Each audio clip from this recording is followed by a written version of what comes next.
I discovered my wife's infidelity and subsequently ended her partner's marriage. I am currently experiencing a state of emotional distress and am unsure of how to proceed. Despite the presence of warning signs, I failed to recognize them.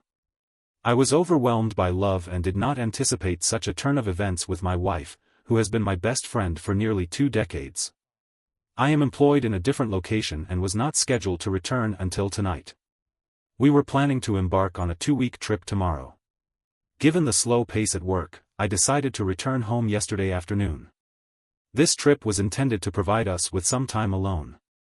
Due to the demands of family and social obligations during the summer months, I returned home to find a truck in my driveway that I was unfamiliar with. My neighbor inquired about my opinion of the vehicle, but I was unsure if he was serious or not. As soon as I had a chance to observe the truck, I had a strong and unshakable feeling that something was wrong. I love my wife and have complete trust in her, but this feeling persisted. I proceeded to sneak around the side of the house to our bedroom window, which was open, and could hear them. Upon closer examination of the window, I was forced to confront my worst fear: they were right there, completely naked on my bed. I fled the scene, struggling to resist the urge to do something I knew I would regret. I am currently experiencing a lack of concern for my own well-being. I went to my family's cabin for the night and consumed alcohol there today. I was on my way home to confront her, but decided against it. I am not yet prepared to face the situation, and my emotions are dominated by anger and thoughts of violence. I am currently in a state of distress. I am currently residing at the cabin. I have consumed 60 ounces of rum and have been contemplating its effects for approximately an hour. I am motivated to become intoxicated and to forget about the situation at hand. However, I am reluctant to become intoxicated and to make poor decisions. I am aware that this is a pivotal moment in my life, and that my actions in the coming days will significantly impact the trajectory of my life. This is the reason I am seeking assistance. I am not yet prepared to speak with my family or friends, so I am reaching out to strangers. This World Update is about a spouse who has been unfaithful, the quantity of support and advice that has been received, and the impact of such experiences on individuals. I have received an overwhelming amount of support, to the point of emotional distress. It has instilled a sense of hope in me, particularly at a time when I needed it most. However, the sheer volume of messages and comments has made it challenging for me to respond individually. I would like to express my gratitude to everyone who has offered their assistance, and I will do my best to acknowledge each one individually. However, due to the sheer volume of messages and the time constraints I currently face, I will have to prioritize my responses. I would like to express my gratitude to everyone for their kind messages and helpful advice. Your support means a great deal to me. I have noticed several comments and questions that keep recurring, and I would like to provide some clarification in addition to my minor update. If you cannot tell, I am feeling much better today. The pain has almost completely disappeared. I still feel like I've been punched in the gut, but otherwise I am beginning to look to the future. It has been 2 days, so this does not seem right to me. Is this a calm before the storm? Or am I simply unusually resilient in the face of such questions and comments? In response to the queries and remarks that have been made here, I offer the following brief clarification. When I referred to my wife and best friend, I was not referring to the 2 roles that my wife played in my life. The other individual in question was not my best friend or even someone I had known. I did not have a chance to observe him in detail, but from the brief glimpse I did get of his vehicle, I do not believe that this is someone I know. We do not have children, but we were planning to have them soon. However, we recently sold our house and have said in September, when the new owners take possession, I will thank my neighbor. However, I will do so subtly, as he did for me. Many people have been asking me about the signs I mentioned. Here are a few examples. The instructor was a worker, and she assisted with the setup and cleanup. I perceived her to be inflexible, given that she was a yoga practitioner. We regularly answer each other's phones when we are closer to them. On several occasions, she had an unknown caller who would hang up as soon as I answered. We receive a considerable number of spam calls, but they are usually from telemarketers or debt collectors seeking the previous owner of the number. On rare occasions, the caller is a hang-up. The update is a work in progress. When my brother arrived, we had a good long talk. He has been my true best friend, and I realize that I need to always remember that and know that he will always be there for me without judgment. The same way I would be for him. He really sets the standard for what a true friendship is. Even if we fight on occasion, since I was supposed to be home last night, I decided to respond to my wife's text. We aren't allowed to have phones on site, so it was reasonable for me to only be texting her. She was aware that it would be relatively simple for me to send her texts and that I would be unable to call her until the end of the weekend. I informed her that I would cancel all of the reservations and rebook them at a later date. She suggested that she could take her best friend with her this weekend to the romantic bed and breakfast on a vineyard that I had booked. I was aware that this was not the best friend that she wanted me to believe would be accompanying her. I informed her that I had already given the reservation to my brother and his wife, as it was non-refundable. The reservations were refundable, and the hotel agreed to reimburse me within a month. I cancelled all but the romantic reservation, which I was able to keep. My brother is coming with me. Fortunately, the hotel allowed us to switch from the honeymoon suite to a room with 2 beds. There is also a lovely lake and boat rentals nearby. This has transformed into a long overdue fishing trip with my brother. I am now free for the weekend. I do not have to write her or speak to her. I have a few days to consider this, which relieves some stress and allows me more time to think. I am currently in the mindset to get a divorce. I honestly cannot see it any other way. My brother is supportive of this decision, but he has asked me to take a few weeks and speak to someone. His wife has a friend who is a couples counselor and is willing to talk to me on Monday. I do not believe that this will change my mind, but it might help untangle some of this mess for me. I am also taking a number of the advice on this forum and the decision to consult with legal counsel at the very least to prepare for what I believe is an inevitable outcome has led me to conclude that it is imperative to proceed with caution. I have never considered my partner to be someone who would attempt to deceive or take advantage of me, but I also never anticipated that she would engage in infidelity. Consequently, I believe it is essential to anticipate and plan for any potential outcome. I would like to express my gratitude to everyone who has provided me with their insights and support. I am attempting to maintain a positive outlook and to enjoy my weekend as much as possible. Update 2: My wife has been unfaithful. A great deal has transpired in the past few days, and I will begin by providing an overview. My brother Matt and I drove nearly 5 hours to the B&B on the vineyard. I am grateful to him for being there for me during this period. Our conversation was more of a venting session than anything else, but it was beneficial in terms of clearing my mind. I had been spending the better part of the drive complaining to him, so it was a relief to have some time alone. He wanted to go out for dinner, while I just wanted to have some quiet time in the room. I stayed in the room and he went out to eat and brought me back some food. He also managed to rent a boat for the next day. On the following day, we rented a boat for our excursion. The proprietor of the B&B was aware of our intention to engage in fishing and was kind enough to provide us with a modest cooler of food and beverages. This was a gesture on their part to enhance the utility of the romantic package for 2 brothers. Fishing proved to be unproductive, with both of us catching a few trout that we had to release due to their size. However, the snacks from the B&B proved to be an excellent resource. We ceased fishing at midday and then proceeded to traverse the region, visiting various vineyards and fruit stands, procuring food and cases of wine for Matt's wife, Jen. On Sunday, we sought out the largest tomahawk steak available. On our return journey, we drove to Matt's residence, which was situated in the neighboring town. Jen was present upon our arrival, and we proceeded to relax and enjoy a bottle of white wine that had been chilled in the cooler. This marked the official conclusion of our weekend excursion. Jen informed me that while we were away, she decided to go spy on my wife. She informed me that the man was at my place on Friday night, and that she had been able to follow him home on Saturday morning, just as he was leaving. My wife had stayed over at the apartment on Saturday night, at the same time that she was sending me text messages saying that she loves me and misses me. Jen said that she was splitting her time between visiting family, who she informed me that she had been residing in my town and had been stalking my wife. She stated that she had caught my wife leaving his apartment on Sunday morning and had taken a few pictures of them hugging and kissing before she had gotten into her car. This incident essentially sealed the deal for me. I do not believe that I could ever trust her again if she could turn it on and off so easily to tell me that she loved me while being with a different man. I decided that I was not going to propose. My initial response was based on emotional factors.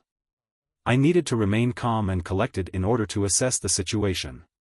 At that time, Jen informed me that Sharon was coming over for dinner.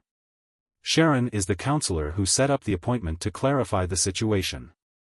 She had never met my wife, and this was my first time meeting her as well.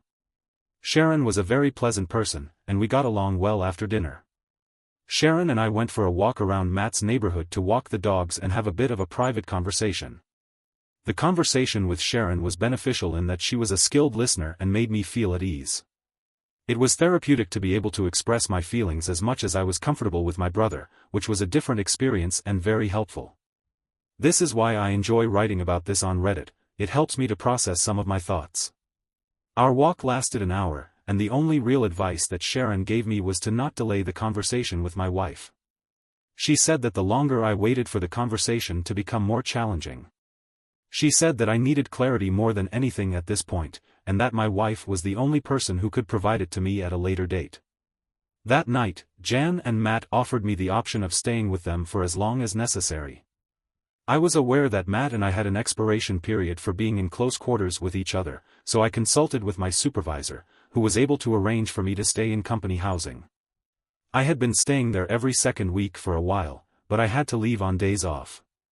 My supervisor managed to make it work for me to stay full-time. I decided to rebook with Sharon for later this week, as I felt that our walk had been sufficient for the first session. On Sunday, I spent the night lying in bed, attempting to determine the best way to proceed. I found the situation challenging, as even the hypothetical scenario in my mind was causing me to feel angry or sad. I decided to proceed without a clear plan of action, as I typically do in such situations. Yesterday, I experienced a considerable degree of pressure. I awoke and said my goodbyes to Matt and Jen. I proceeded to drive towards my home, contemplating the possibility that he might be there when I arrived. However, I reasoned that this would likely result in a reversion to the angry state I had been in a few days prior. I decided to conduct a drive-by first, but neither his truck nor my wife's car were present. I then went inside and gathered a number of essential items, including those that I did not wish to part with. I parted with mainly just some photos and old family heirlooms. I packed them all up in my truck and then headed over to the guy's apartment. Her car wasn't there either, but his truck was. I decided to ride her to see where she was. She said she was getting groceries. I trust her so little right now that I drove by the grocery store and actually confirmed she was there. I feel so dirty. I concede that I did so, but my trust has been irrevocably compromised, and this is the only method I can employ to ascertain the veracity of my assumptions. I sent her another missive, requesting her immediate return, as I wished to discuss certain matters. She replied, inquiring as to the nature of the problem. I responded, indicating that she needed to be prepared to be candid. I then terminated the call. She arrived at our residence 15 minutes later. She approached me and embraced and kissed me in a manner that suggested she was attempting to convey a sense of affection. Upon each instance of my turning away from her, she inquired as to the nature of my distress. In response, I informed her that she needed to begin being honest with me. She feigned ignorance, claiming that she was unaware of what I was referring to. I responded that if she could not be honest, I would be forced to take my leave. At this point, she began to exhibit signs of distress, inquiring as to whether I was referring to yoga. I saw this as an opportunity to initiate a discussion. I asked her to clarify what she had been discussing. She informed me that she had not been attending yoga classes. The remainder of the conversation is summarized below. Me: if you were not going to yoga, where were you going? Her: I was going for walks to relax because I have been experiencing elevated stress levels. Me: why were you experiencing elevated stress levels and why did you deceive me about your activities? Her: the preparations for the upcoming move have been causing me significant stress, and I was unsure of how to inform you of the truth. I had decided that lying was the best course of action.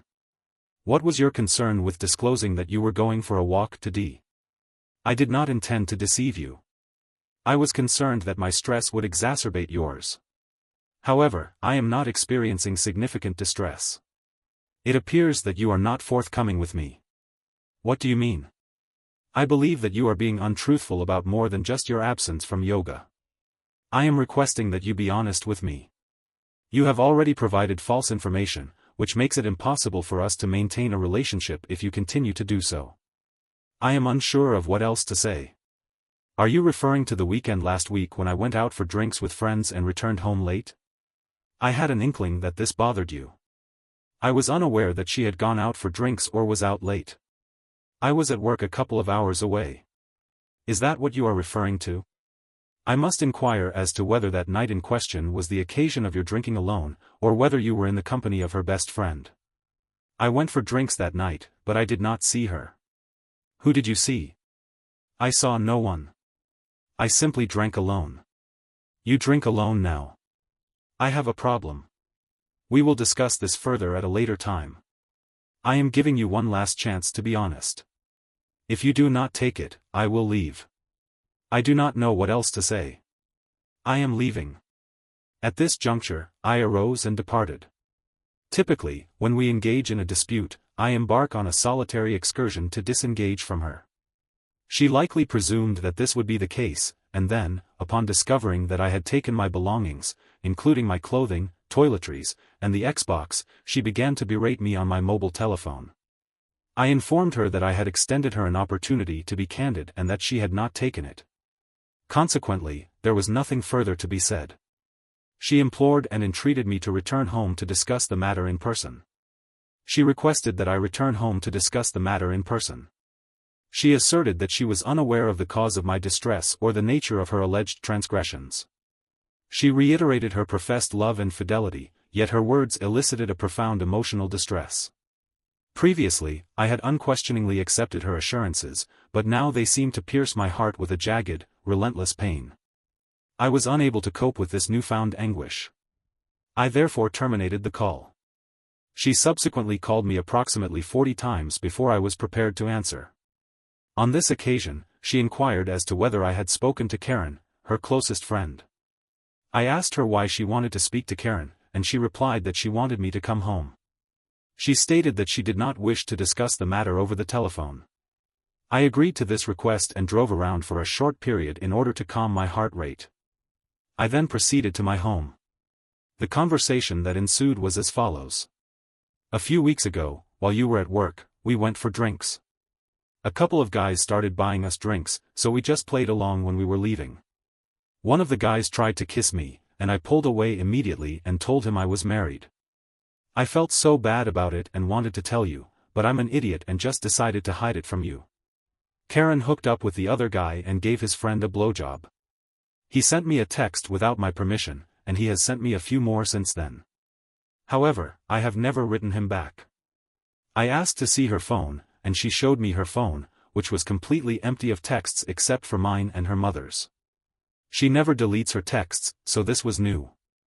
I looked at her photos, which were also clean, but then I checked the deleted photos and found one of a guy I didn't recognize. I recognized the individual in the photograph. He was the same person who attempted to kiss me. I asked why he was in the photograph. She replied that she was simply being foolish. I inquired as to why he was in the photograph. She stated that she did not know. I inquired as to whether that was the entirety of the information she wished to convey. She replied that it was. I then asked whether there was more.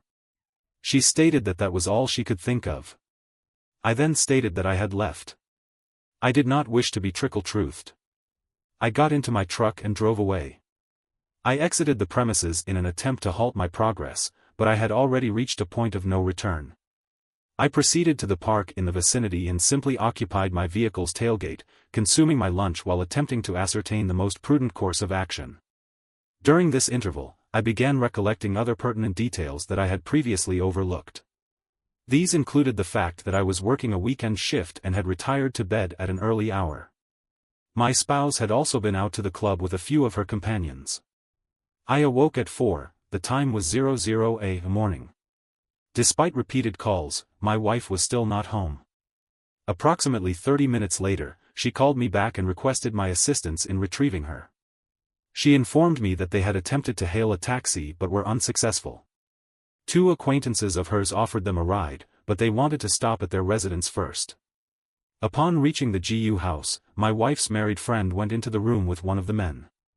My wife stated that she spent some time looking for her, but eventually she relinquished her efforts and instead consumed alcohol with her roommates in the kitchen while she awaited further developments. She asserts that she did not hear her phone when I attempted to contact her. We engaged in a heated discussion about this incident, during which she expressed disdain for her friend's actions and subsequently severed that friendship. I believe that this was the end of the matter. At another point in time, she undertook a journey to visit a close friend in a different city. It was a planned gathering of 4 women, who consumed alcohol and watched movies in their pajamas. At least, that is what I was informed. She then contacted me at approximately 1 a.m. 0.0 a.m. To conclude the evening, we engaged in a 20-minute conversation. She repeatedly asserted that they were enjoying a successful girls' night out. However, I detected the presence of a male voice in the background. I inquired about it, but she initially denied hearing anything. However, the voice repeated itself, and she was forced to acknowledge it. She attempted to downplay the incident, stating, "Oh yeah." The entire situation was highly distressing. It was evident that she was under the influence of alcohol and had been absent for 3 hours. I was forced to accept her version of events, despite my reservations. Once more, we engaged in a heated exchange regarding her refusal to divulge the presence of the other individuals at the gathering. She had pledged to avoid such circumstances in the future, yet it became evident that this commitment was not as firmly established as she had asserted. I decided to give this final attempt at reconciliation a chance. I promptly turned on my mobile phone and received an urgent call from her. I responded and was met with a barrage of insistent demands for me to return home. I promptly made my way back to the residence and entered the premises. I was immediately confronted by her, with eyes filled with tears.